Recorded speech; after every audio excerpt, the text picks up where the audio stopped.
मैनपुरी चुनाव जीतने के बाद अखिलेश यादव जिस तरीके से तैयारी कर रहे हैं, ऐसा लगता है कि विधान परिषद चुनाव और आने वाले लोकसभा चुनाव में अलग अखिलेश यादव नजर आएंगे। नए साल के साथ अखिलेश ने स्ट्रैटेजी बदली, नए साल के साथ अखिलेश यादव नए रंग में दिखे, नए साल के साथ अखिलेश यादव ने अपने नाराज लोगों को मना लिया।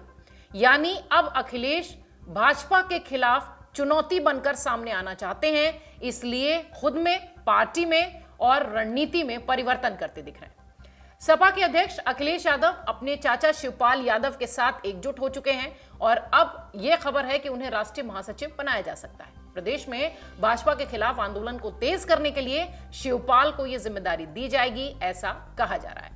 इन सब के अलावा जिस पर नाराजगी शिवपाल यादव की थी कि उनके बेटे को सपा में कहीं जगह नहीं दी गई, आदित्य यादव, शिवपाल यादव के जो बेटे हैं, उन्हें भी महत्वपूर्ण जिम्मेदारी मिलेगी। यानी अब अखिलेश ये तय कर चुके हैं कि सारे रूठों को मनाना है और बीजेपी के खिलाफ एकजुट होकर तैयारी करनी है। समाजवादी पार्टी के विस्तार की खबरों के बीच अखिलेश यादव शिवपाल यादव से मिलने पहुंचे थे। हमने आपको तस्वीरें दिखाई थी, खबर दिखाई थी। माना जा रहा था कि इस बैठक में दोनों नेताओं के बीच पार्टी के विस्तार को लेकर चर्चा हुई है और शिवपाल यादव की सपा में अगली भूमिका को लेकर भी यहां चर्चा हुई है। हालांकि महासचिव बनने को लेकर लगातार बात चल रही है कि अखिलेश पार्टी का महासचिव बनाएंगे शिवपाल यादव को।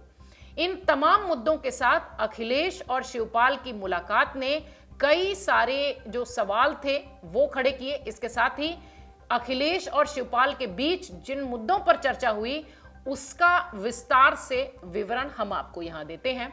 इन दोनों के बीच मंथन हुआ। अति पिछड़ों और दलितों को लेकर भी काफी ज्यादा काम अखिलेश यादव करने की सोच रहे हैं। अति पिछड़ों और दलितों के साथ संगठन को विस्तार देने की बात अखिलेश यादव पहले भी कह चुके हैं और शिवपाल के साथ मुलाकात के बाद अब ऐसा लगता है कि इन दोनों के बीच एक राय बन चुकी है।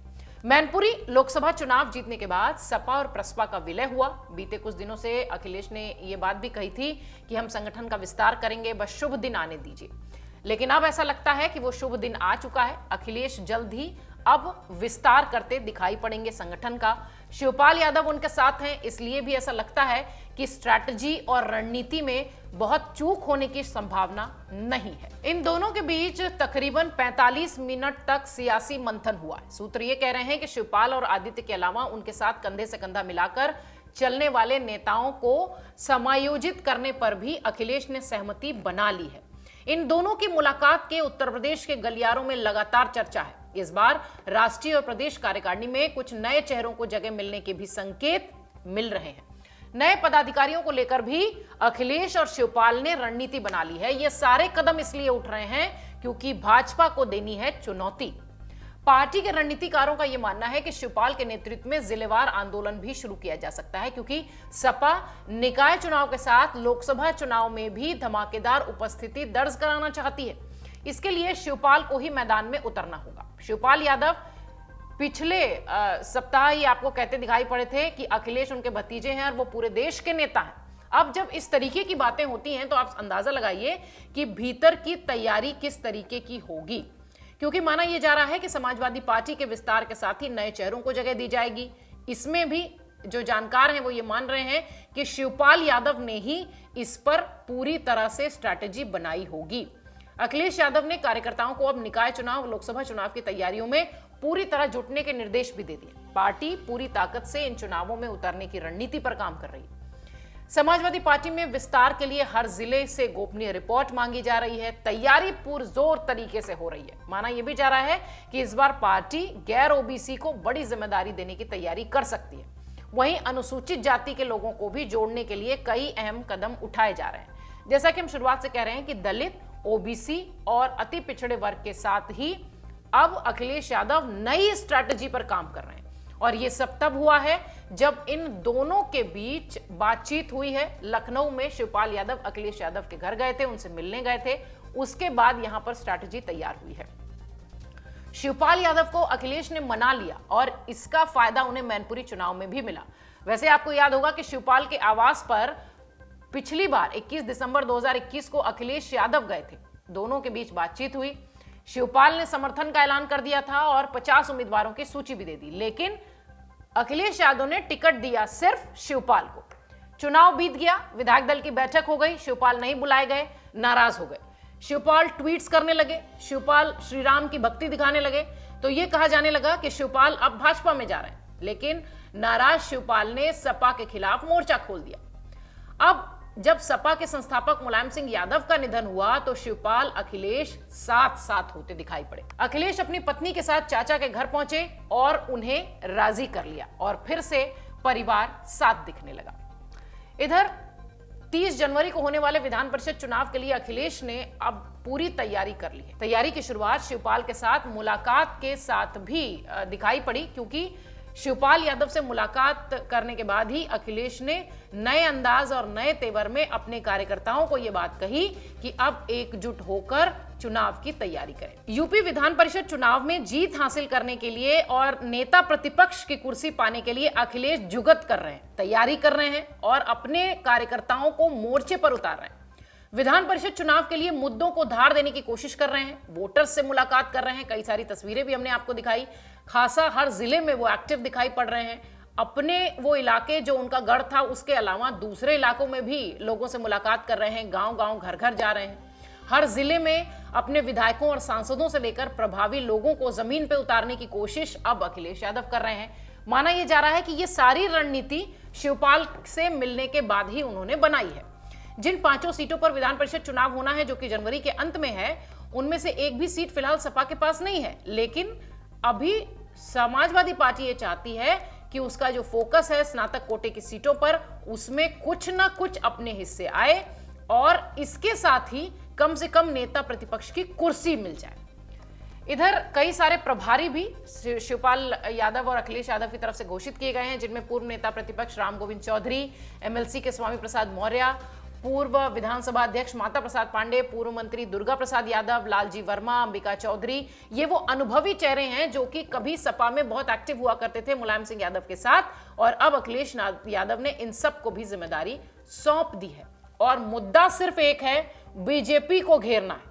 पार्टी के ये सभी नेता 18 जिलों में वोटर्स से संपर्क करने का निर्देश पाकर अपने अपने इलाके में पहुंच चुके हैं और हर वोटर से ये व्यक्तिगत संपर्क करने की जो रणनीति है वो अखिलेश यादव और शिवपाल यादव ने इन सभी लोगों को बता दी है। सपा पुरानी पेंशन, बेरोजगार, नौकरियां, भ्रष्टाचार, तमाम मुद्दे पर भाजपा को घेरने की तैयारी कर रही है। हालांकि जब लोकसभा और उत्तर प्रदेश के चुनाव हुए, इन मुद्दों के साथ समाजवादी पार्टी उतरी थी, लेकिन इसका फायदा उन्हें मिल नहीं पाया। पर देखना है कि विधान परिषद में क्या कुछ होता है। हालांकि इसमें कोई संदेह नहीं कि अखिलेश यादव ने निश्चित तौर पर नए साल के साथ स्ट्रैटेजी में खुद में परिवर्तन किया है।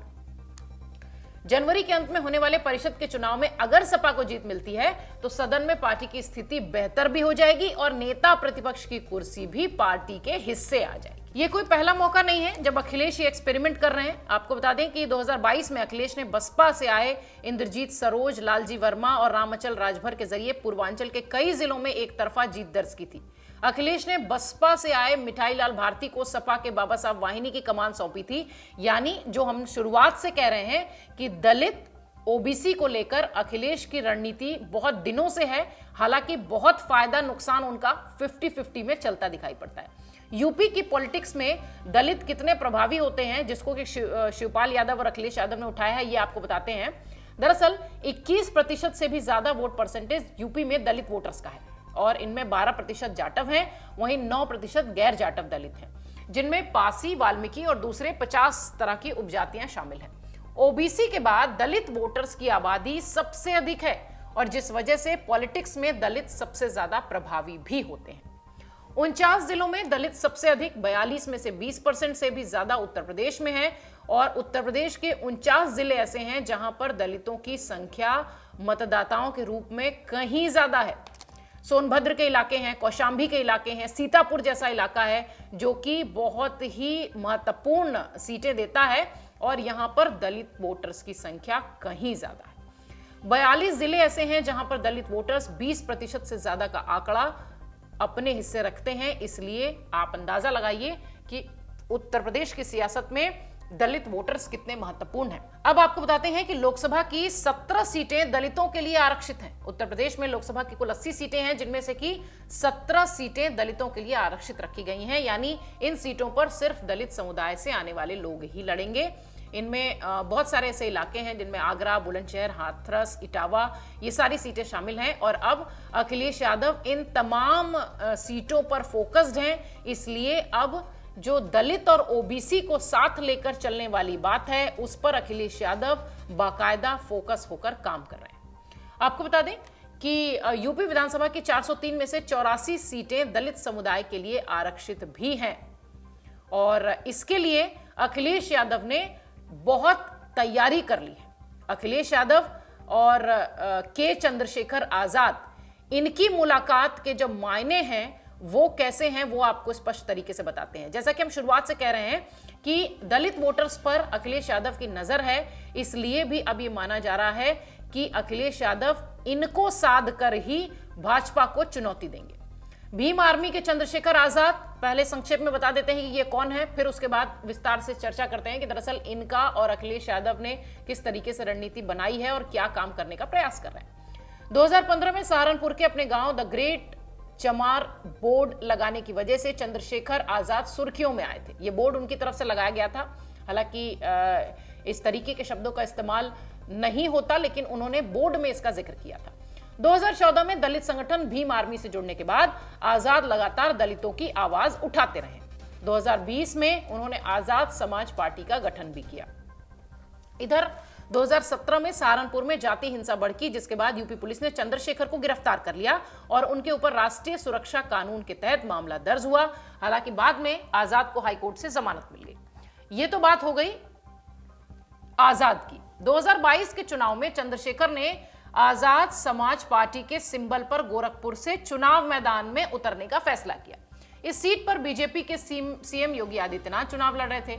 आजाद की यहां जमानत जब्त हो गई और पार्टी पूरी तरह से फिसड्डी साबित हुई। अब अखिलेश यादव इनके प्रति बढ़ने की कोशिश कर रहे हैं, लेकिन मामला मायावती से भी जुड़ता दिख रहा है, क्योंकि उत्तर प्रदेश की सियासत में दलित वोटर्स जो हैं वो हमेशा से मायावती का सेट वोट बैंक रहे हैं। इस लिहाज से भी अखिलेश ने मायावती से गठबंधन किया था। हालांकि बहुत फायदा इसका उन्हें भी नहीं मिल पाया, लेकिन जब से आजाद एक्टिव हुए हैं दलितों के नेता बनकर, तब से निश्चित तौर पर मायावती को खतरा सताने लगा है। बसपा सुप्रीमो मायावती के लिए चंद्रशेखर आजाद कितना खतरा है, इसका अंदाज मायावती के एक बयान से भी लगा सकते हैं आप, क्योंकि 2019 के लोकसभा चुनाव से पहले मायावती ने यह बात कही थी कि चंद्रशेखर बीजेपी का एजेंट है और दलित वोटरों को बांटकर चुनाव लड़ता है। अखिलेश से गठबंधन करने के बाद भी मायावती को बहुत ज्यादा फायदा हुआ नहीं। अब मायावती ये बात क्यों कहती हैं, ये भी आपको बताते हैं, क्योंकि यूपी में दलित वोटरों पर एकाधिकार रखने वाली मायावती पिछले कई समय से राजनीतिक पकड़ से कमजोर दिखाई पड़ रही है। वोट प्रतिशत में लगातार गिरावट हो रही है। 2022 के चुनाव में बसपा की करारी हार के बाद दलित वोटर्स चंद्रशेखर के पास शिफ्ट हो सकते हैं। ये एक बहुत बड़ी जो है दलित वोटरों को लेकर वजह है। शायद इसलिए भी अखिलेश यादव और इस पर फोकस हो रहे हैं। बड़ी वजह आपको बताते हैं, दलित युवाओं में चंद्रशेखर लोकप्रिय हैं, इसलिए भी अंदाजा लगाया जाता है कि शायद मायावती को नुकसान हो सकता है। भाषण अच्छा देते हैं, दलितों के मुद्दे लगातार उठा रहे हैं, युवाओं में इनकी पॉपुलैरिटी है। टाइम मैगजीन में 100 उभरते चेहरों में इनका नाम था, इसलिए भी लोग जानने लगे हैं। भीम आर्मी का संगठन काफी सक्रिय रूप से काम करता है। चंद्रशेखर भीम आर्मी और आजाद समाज पार्टी के प्रमुख हैं और यह संगठन पश्चिमी यूपी में खासा सक्रिय दिखाई पड़ता है। सिर्फ सहारनपुर में ही संगठन के करीब 20,000 से ज्यादा कार्यकर्ता हैं, जो कि पूरी वेस्टर्न बेल्ट जो यूपी की है उसको कवर करते हैं। कोई भी मुद्दा हो उसको तुरंत उठाते हैं। हाथरस केस हुआ, इसके पहले सीएए का मुद्दा हुआ। ये और इनकी पार्टी यानी चंद्रशेखर और इनकी पार्टी ने इस मुद्दे को जमकर उठाया और इन मुद्दों को उठाने के साथ ही वो पॉपुलर भी होते गए। जोर शोर से लोगों के बीच में उनकी जगह भी बनती गई। इसलिए भी कहा जा रहा है कि ये मायावती के लिए नुकसानदेह हो सकते हैं और अखिलेश इनकी तरफ झुकाव कर सकते हैं। देखिए, कुछ चीजें जो उत्तर प्रदेश की सियासत में है वो शायद दूसरे राज्यों में देखने नहीं मिलती। यूपी की पॉलिटिक्स में सबको साध कर लेकर चलने वाला नेता ही कुर्सी पर बैठता है, उसी का राज तिलक होता है। ये अब अखिलेश यादव भी समझ चुके हैं। नए साल के साथ अखिलेश यादव मंदिर में दिखाई देने लगे। नए साल के बाद अखिलेश यादव एक्टिव दिखाई देने लगे। नए साल के शुरुआत से ही अखिलेश यादव उन इलाकों में जाने लगे, उन लोगों से मिलने लगे।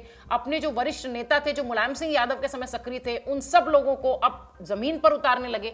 इसका मतलब कि अखिलेश यादव ने एक बड़ी तैयारी कर ली है भाजपा के खिलाफ, क्योंकि अखिलेश की जो रणनीति है वो निश्चित तौर पर ऐसे ही काम करेगी। जब वो दलित वोटर्स के साथ लेकर चलेंगे, जब वो ओबीसी के साथ लेकर चलेंगे, जब वो उन तमाम लोगों को साथ लेकर चलेंगे जिनके बीच में उनकी नाराजगी थी।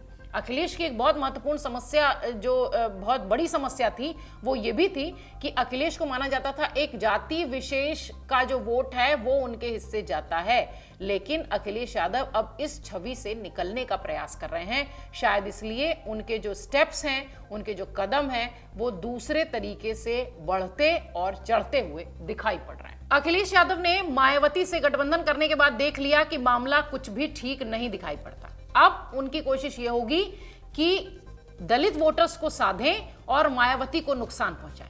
27 सीटें पश्चिमी यूपी में हैं, जहां बसपा की 4 सीटें हैं और 2019 में मायावती और अखिलेश ने मिलकर चुनाव लड़ा था। पश्चिमी यूपी के 27 में से पार्टी को मात्र 4 सीटों पर जीत मिली थी। 27 में से 20 सीटें ऐसी हैं जहां दलित, मुसलमान और जाट वोटर्स का समीकरण खासा मजबूत दिखता है। ऐसे में अखिलेश यादव, जयंत चौधरी को भी जरूरत है कि कोई दलित चेहरा उनके साथ हो, इसलिए वो चंद्रशेखर के साथ जा सकते हैं। हाल ही में खतौली विधानसभा के उपचुनाव में भी ये देखा गया, जहां जाट, गुर्जर, मुस्लिम और दलित वोटर्स के साथ आने की वजह से बीजेपी को हार मिली। इसी हार के साथ अखिलेश यादव ने एक सबक लिया है कि अगर बीजेपी को हराना है तो इन तमाम जो लोग हैं इनको साथ लेकर चलना पड़ेगा। क्योंकि मैनपुरी लोकसभा उपचुनाव में जीत के बाद समाजवादी पार्टी के अध्यक्ष अखिलेश यादव अब अपनी पिता की विरासत को संभाल रहे हैं, खास रणनीति पर काम कर रहे हैं। 2024 के लोकसभा चुनाव में बीजेपी को घेरने के लिए अपने यादव लैंड को मजबूत कर रहे हैं और इसके साथ ही उन तमाम इलाकों का रुख कर रहे हैं जहां पर उनको फोकस करना चाहिए था और उत्तर प्रदेश चुनाव के समय वो नहीं करते दिखाई पड़े। समाजवादी पार्टी के रणनीतिकारों का यह भी मानना है कि यादव लैंड में मुलायम सिंह यादव के बाद किसी नेता की सबसे ज्यादा मजबूत पकड़ है तो वो है शिवपाल यादव। जैसा कि हमने शुरुआत में बताया कि अब अखिलेश ये बात जान चुके हैं कि शिवपाल को अकेले छोड़ना उनके लिए बहुत ज्यादा खतरा हो सकता है।